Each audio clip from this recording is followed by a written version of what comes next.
설교 제목인데 오늘 본문으로 삼은 고린도전서 10장 13절에 시험이라고 하는 단어가 3번 연속해서 나옵니다. 한 절밖에 되지 않는 짧은 요절 안에 시험, 시험, 시험 3번 반복해서 나와요.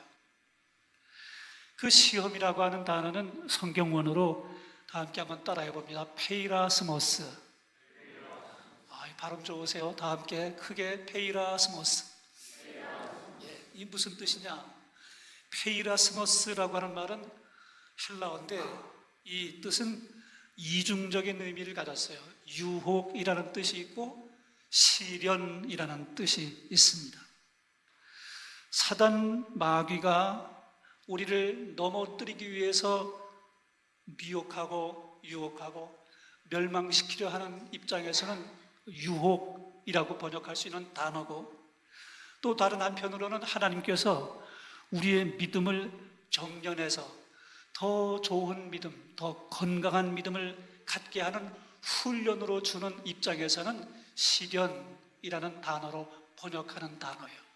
페이라스모스, 꼭 기억해야 될 중요한 단어입니다. 오늘 본문 함께 말씀 봉독한 첫 부분에 보면 사람이 감당할 시험밖에는 너희가 당한 것이 없다.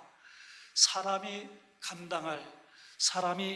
당할 시험이라고 하는 그 단어는 안드로피노스라고 하는 원어를 썼는데 인간의 본성에 속한, 인간이 겪을 수 있는 범주내라고 하는 뜻을 가졌어요. 지금 우리가 겪고 있는 고통, 지금 우리가 당하고 있는 이 유혹, 시련은 나 혼자만 유별나게 당하는 괴이한 비극이 아니라 인류 역사 속에 거쳐간 모든 성도들이 동일하게 경험한 보편적 신앙 여정 가운데 일어나는 일이라는 것입니다. 우리가 시련 가운데 있게 될 때, 고통 중에 있게 될 때 빠지는 가장 큰 오류는 왜 나만 이런 고난을 겪어야 되느냐? 이게 하나님을 향한 불평과 원망입니다. 왜 나만 이렇게 특수한, 남들 다 하지 않는 이런 걸 내가 해야 돼? 이렇게 되는 데서부터 스스로 고립하고 내가 못난 것 같은 자책감에 빠지게 되고, 하나님이 너만 버렸어, 사단마귀가 속삭이는 그런 미혹의 말에 쉽게 동요되게 되는 원인이 돼요. 근데 여러분 깨달아야 돼요. 사람이 당하는 모든 고난과 시련은 보편적인 거예요.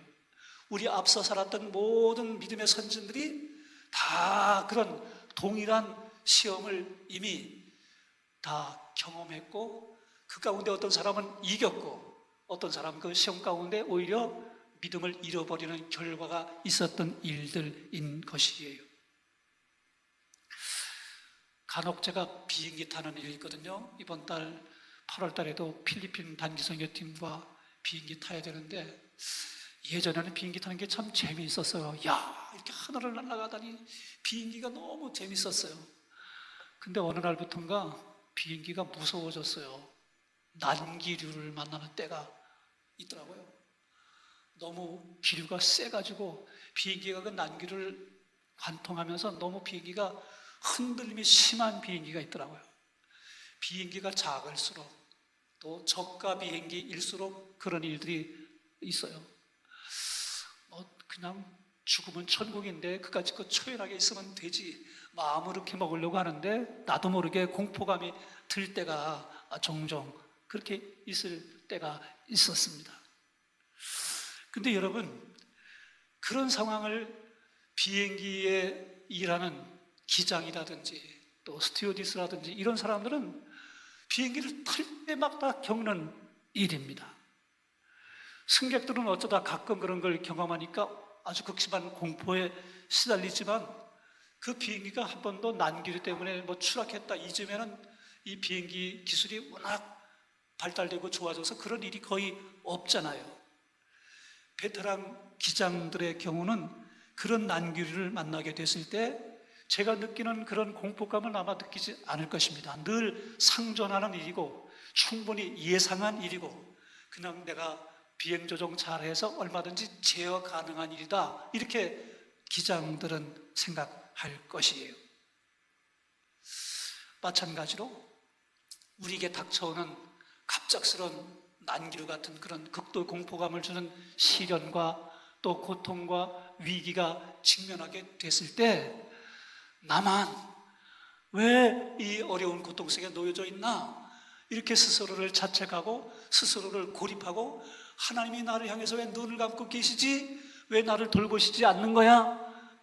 이런 태도를 가지지 않아야 된다는 걸 깨닫게 해줘요. 여러분, 이걸 마음속에 깊이 새길 수 있게 되길 주의 이름으로 축복합니다. 아멘. C.S. 루이스라고 하는 분이 스크루테이프의 편지라고 하는 그 책에서 사단 마귀의 주요 전략 중에 하나는 성도들에게 지금의 고난이 유일무이하고 절대 해결될 수 없는 특수 상황인 것처럼 착각하게 만드는 것이다 라고 경고했어요.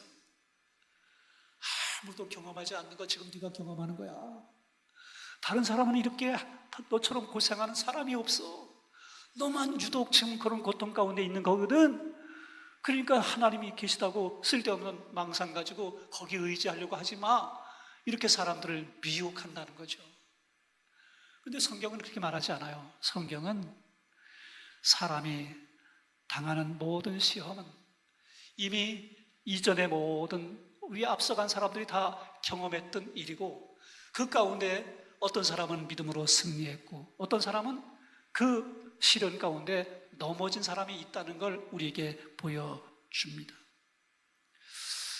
요즘 웬만한 분들은 다 페이스북도 하시고 인스타그램도 하시고 그러는데, 여러분 주로 거기에 올라오는 사진들이나 내용들이 보면 고통 중에 있어서, 괴로움 중에 어찌할 걸 몰라서 나 지금 이런 고통 중에 있어요, 이렇게 올리는 사람들이 혹시 있던가요? 거의 없어요. 가족들하고 맛있는 거 먹는 거, 또 어디 뭐 좋은 데 가서 여행한 거, 누가 봐도 부러워할 만한 내용들만 거기에 잔뜩 올립니다.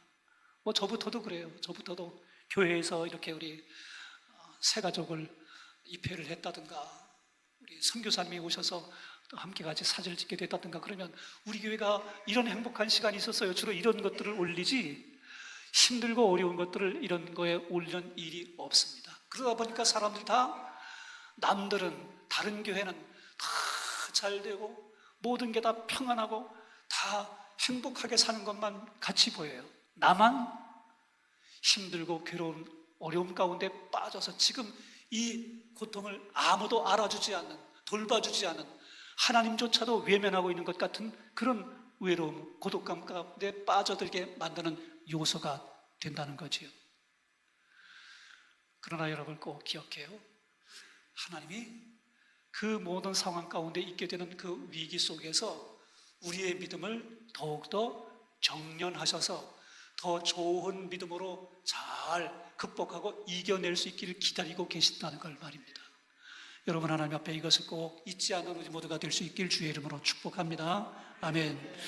오직 하나님은 미쁘사 너희가 감당하지 못할 시험당함을 허락하지 아니하신다라는 말씀이 중반부에 있습니다.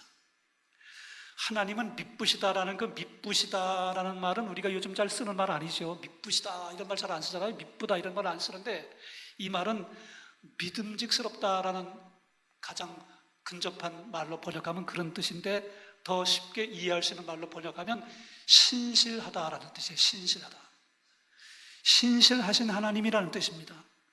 믿을 수 있는, 철저히 약속을 지키실 수 있는, 단순한 감정적인 그런 서술이 아니라 변함없는 하나님의 거룩한 성품에 기반한 절대적 약속, 그게 신실하신 하나님, 이렇게 표현된 단어이고, 허락하지 않는다라는 단어가 매우 중요한 단어인데, 헬라어의 에아오라는 단어인데 주권적인 통제와 제한을 말하고, 하나님은 하나님의 자녀들이 시험을 당할 때 어떻게 하나 보자 그냥 방관하고 계시는 분이 아니라 시험의 강도와 시험의 기간을 철저히 제어하고 계시는 하나님이라는 뜻이에요. 욥기를 보면 그걸 쉽게 알 수 있습니다. 하나님께서 사탄에게 욥을 시험하도록 허용하시면서도 뭐라고 그래요? 그의 생명에는 손을 대지 말라라고 한계를 정해 주시지요.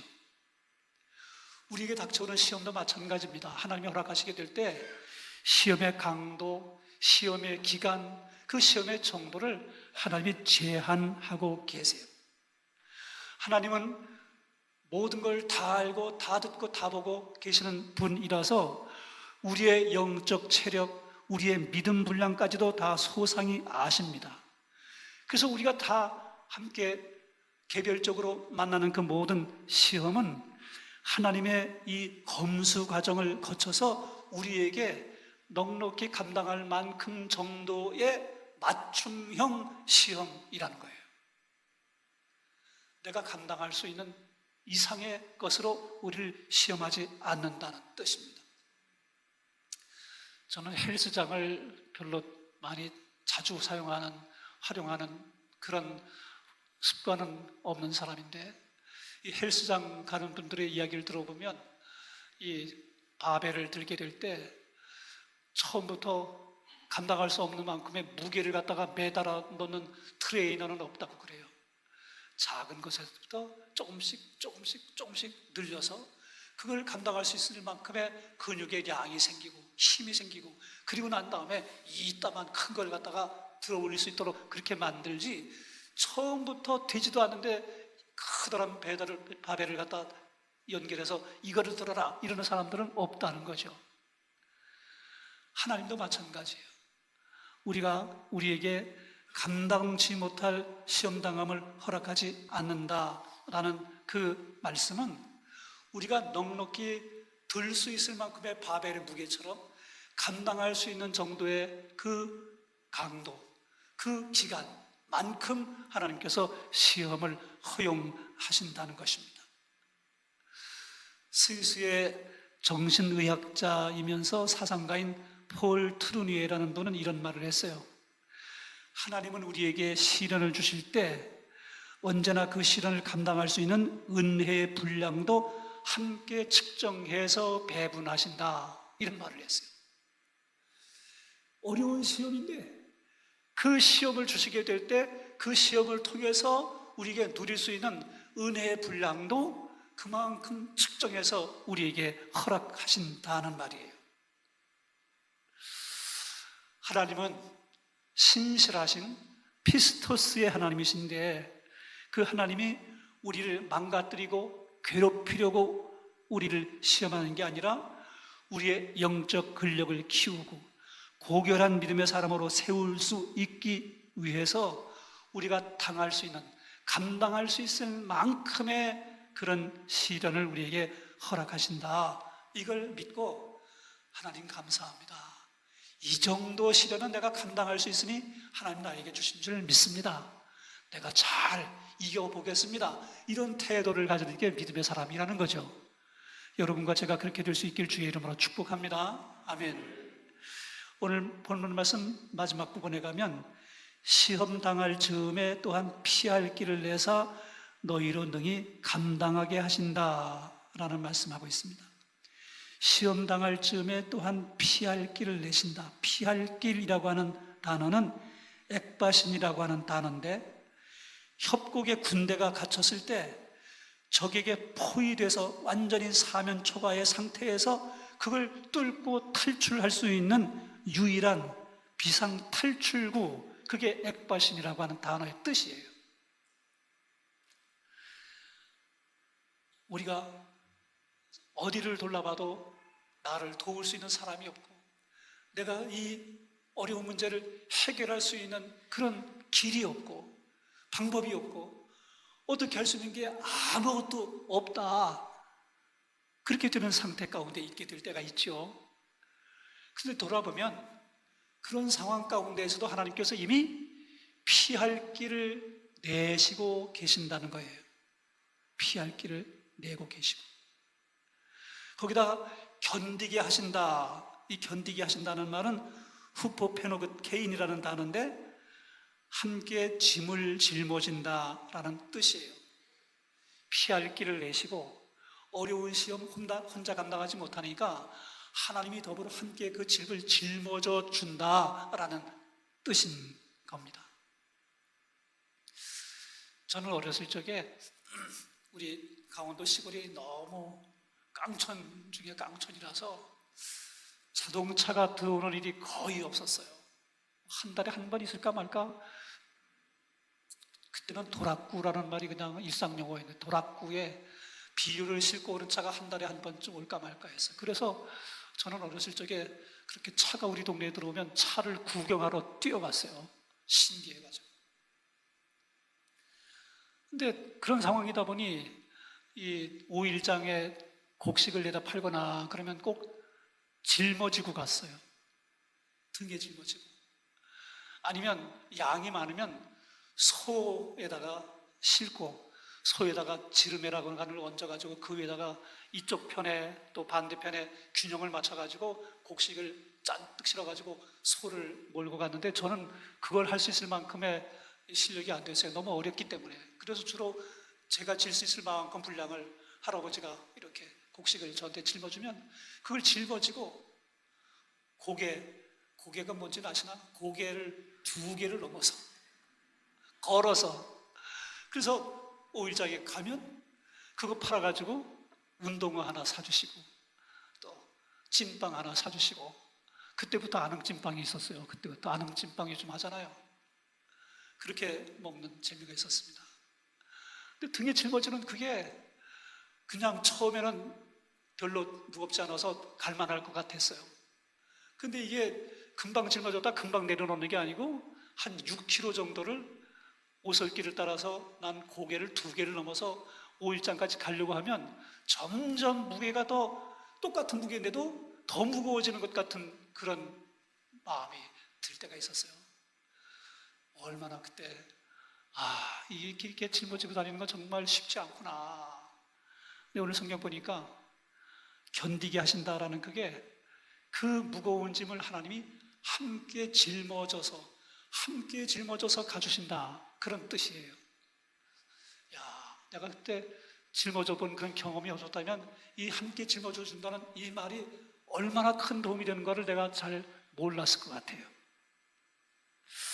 여러분, 우리가 하나님 앞에 믿음의 삶 살게 될 때 왜 내 사업만 자꾸 이렇게 엎어질까? 다른 집들은 다 잘 되는데 왜 우리 집 아이만 이렇게 좋은 대학 못 가고 원하는 대로 잘 길이 열려지지 않을까? 그런 근심에 빠져 있게 되기도 하고, 또 질병으로 건강을 잃어서 고생 중에 있는 그런 분들도 계시는 분들이 계실 겁니다. 그 모든 시험 가운데 피할 길을 내시고 우리 하나님께서 그 짐을 함께 짊어져 주신다, 이 말씀의 약속을 온전하게 믿어서 하나님을 원망하거나 불평하지 말고 나 혼자 이 일을 당하는 거야 그렇게 스스로 자책하고 고립감에 빠져서 우울증에 걸리지 말고 하나님 바라보고 끝까지 그 모든 시험을 잘 이겨내고 드디어 감내해서 온전히 다 통과하는 저와 여러분 모두가 다 될 수 있길 주의 이름으로 축복합니다. 아멘. 하나님은 우리가 당할 수 없는 시험 당함을 허락하지 아니하십니다. 신실하신 하나님께서 우리의 한계를 뛰어넘는 시험을 우리에게 허락하지 않으신다는 것 꼭 기억해야 돼요. 시험의 순간에 하나님은 피할 비상구, 탈출구를 이미 만들어 놓고 계시고, 그 시험이 너무 버거워서 질 수 없는 그런 체력적으로 다운된 상황이 되면 하나님께서 그 짐을 함께 짊어져 주시는 은혜가 있다는 걸 믿으셔야 돼요. 그래서 하나님 앞에 그 믿음을 통과하고 나면 잘 정련된 정금 같은 믿음이 되는 거예요. 24K 정금 같은 믿음으로 우리의 믿음이 세워지는 거죠. 이 은혜가 우리 아산천학교의 모든 성도들에게 함께 할 수 있길 주의 이름으로 축복합니다. 아멘.